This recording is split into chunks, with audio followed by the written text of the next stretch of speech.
On Hope 1032, it is an absolute joy to be joined by one of the cast of the new film Jesus Revolution. Joel Courtney, thank you so much for your time. Absolutely. It's a pleasure to be here. Thanks for having me. This movie is based on a real time in history, a real revolution that took place. What was going on in America at the time that the Jesus Revolution got started? I think 7 or 8 years before the Time magazine that said Jesus Revolution, there was a Time magazine that said, "Is God dead?" And that was actually what sparked our director, John Irwin, to, investigate the time, like what took place between those two article headlines. And it was war, and it was political unrest, and it was turbulence, and it was, people looking for the meaning of life in drugs, and, that countercultural movement that was coming alive at that time. And, it really made a melting pot of all these issues. And that was the state of the United States of America at that time. And, it's turbulent. Yeah, and then in comes this group of people kind of passionate about inviting people to have a conversation about Jesus, inviting people to understand what significance faith may play in their lives. Where does your character, Greg Laurie, fit into that? Yes, so Greg was in the countercultural movement. He was one of the hippies, and he got to meet Lonnie Frisbee, and he got to meet Chuck Smith, and he was thinking Chuck Smith was a square, one of those guys who's not really with it, not really cool or trendy. But Chuck Smith had a real way of explaining the gospel, and it really reached Greg in a profound way.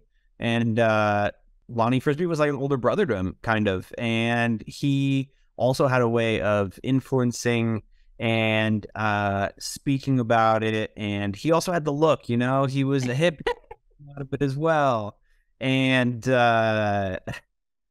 those two men had a real impact on Greg's life, and it turned his life in a totally new direction. What do you think appealed to Greg about the world of the hippies and some of the conversations they were having, as opposed to the more like military, studious kind of context that he initially was meeting them in?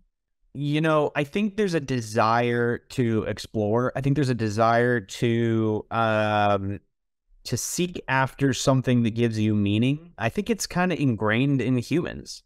And, Greg was in military school. He was smothered. He was an artist and, very much of a open and like free thinker. And I think he was just being kind of choked out in the military school system. And he had a desire to experience and a desire to live.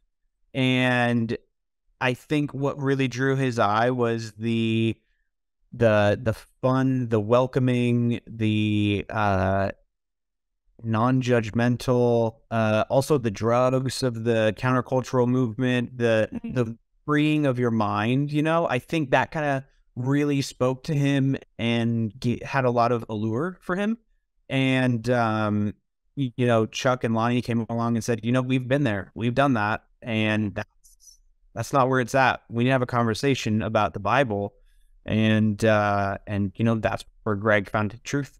Yeah, because I think one of the most important lines, or the ones that really stood out to me in the movie, was when it said that these people, the hippies and so many others, they're looking for the right thing, but they're looking for it in the wrong places.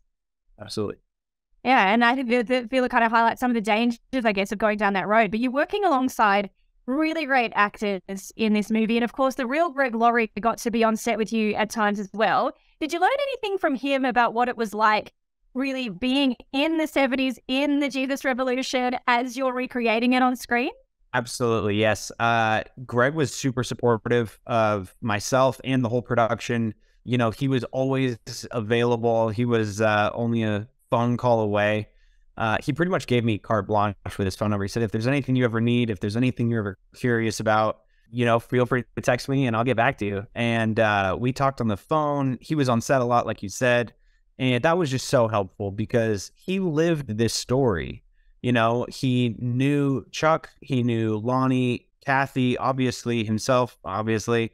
And, all these other people, they really had this impact on Greg. And this is a true story, which if you're going to play a true story, is there anyone better than the man himself to give you insight and wisdom than on who you're playing? Because it's him. So we had a wonderful experience with him, and I'll never forget it. He's a great guy.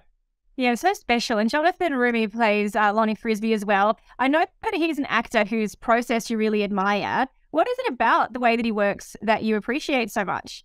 He really, Jonathan's awesome. So he gives himself over to the role, and he is willing to work hard and sacrifice for what he believes is the best performance possible. Not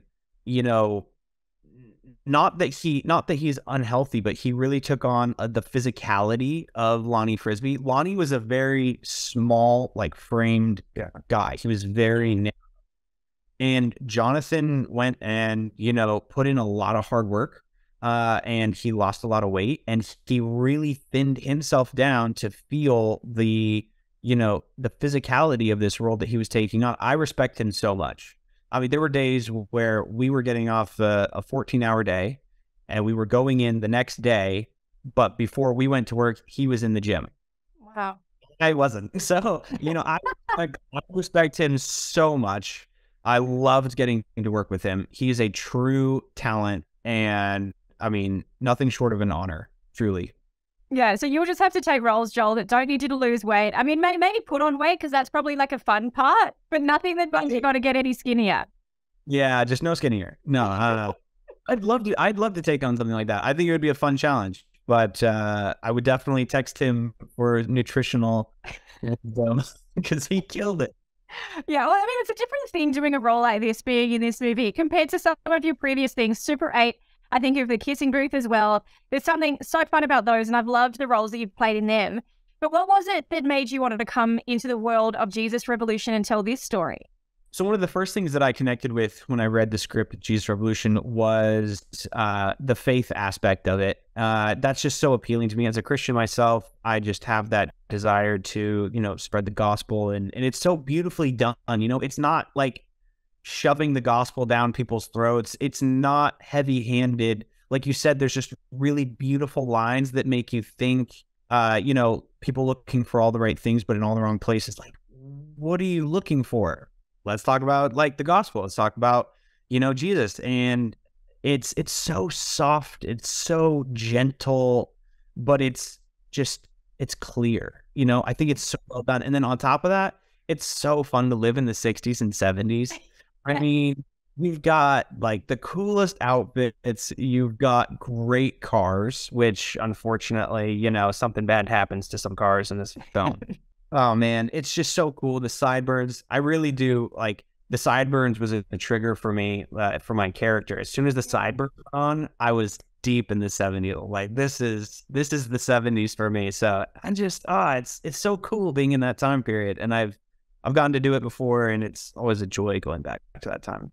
And there is something that's very cool about vintage things, and of course bringing in some of the aesthetics of the 70s into modern life. So maybe you can just adapt some of them now, and it'll be great. Yes, I'm bringing back bell bottoms. I think Anna Grace and I have decided that needs to happen. Yeah, you can just make it a trend. This is going to be fun. It's going to be great. But you do make an important point that this film is distinct from other Christian films with that kind of link. As an actor for you, is there a filter that you kind of go through, like to say, yep, I'm a Christian, this is going to be the movie that I show that in, as opposed to other projects, for instance? Do you have something that makes you decide yes or no when talking about faith within your, creative kind of career? Well, it's not so much that I'm, either like open or closed to speaking about my faith. It's more of like what comes across my desk in terms of auditions. I've got phenomenal agents, and they are constantly working hard, and they're sending me really cool stuff. And sometimes it's a faith-based film, and sometimes it's not. I'm really excited to be a part of Half-Baked 2, which is not a Christian film, but it is going to be so funny, and it's a great time. Absolutely loved getting to work on it. It really, when I get an audition, it really comes down to my gut. I like to follow my gut. I like to think that after all the time that I've spent in the industry, I can trust my gut, and so that's what I like to do when it comes to picking a role, whether faith-based or not. It's a huge privilege, I guess, to have that ability to say yes to this, no to that, and really trust your intuition. And I can't go past asking you, of course, about your experience working with Kelsey Grammer, because he's a guy that's been in the industry for so long, and just the way that he brings his character to life on screen is so admirable. What was your reflections after working with him? Just so joyful. He, like you said, he's a legend. He's been in the game for, I mean, longer than I've been, on this planet. He still has that joyful love for the work, though. Like, I do feel there are people out there who have been in it for so long, they know what they're doing, and they're just don't put their whole heart and being into it like they used to. Maybe they've lost the spark, but Kelsey's not at all. He loves it. He is so excited to tell a good story, and characters from all over the map. He was so good in this film too. I mean, and it really had a profound effect on him. There's the conversation he had on Kelly and Ryan where he was kind of just emotionally moved, live television. It was awesome. I mean, he really gave this film everything, and I respect that so much, and it is my desire to do that, Lord willing, after I've been acting and working for so long. So it's just such an honor that we had him in the cast. Yeah, it's such a good example to be able to sort of be, sort of following in the steps of. But there has been such excitement, Joel, for the release of Jesus Revolution. People just anticipating having this release in cinemas. What do you feel it's going to have, or rather, what do you hope the impact of it is going to be on the people that watch it? It's always exciting to have art make an impact. I think art wants to, propose a theory or propose a question and answer it. And I think, this film is just so good outside of the faith related aspect to it. It's beautifully shot. The cinematography is astounding. Our whole camera team was so talented. Our editor's phenomenal. The music in the film, forget about it. Yes. Oh God. I want people to be entertained. I want them to have fun. And I think they will be, because this is a phenomenal film, and it's the entertainment business. It's what we do. On top of that, I think Christians are going to really have a profound effect and experience.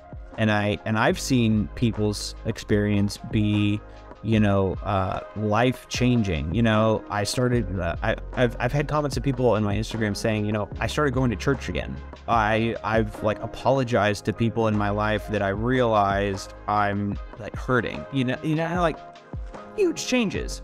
And it's such an honor to be part of a film that, moved people so deeply that there is fundamental change happening in their life. That's an honor. Yeah. It's certainly a powerful movie and a powerful story, Joel, and what a privilege being able to talk to you about it today. Thank you so much for your time. Thank you for having me. This is great.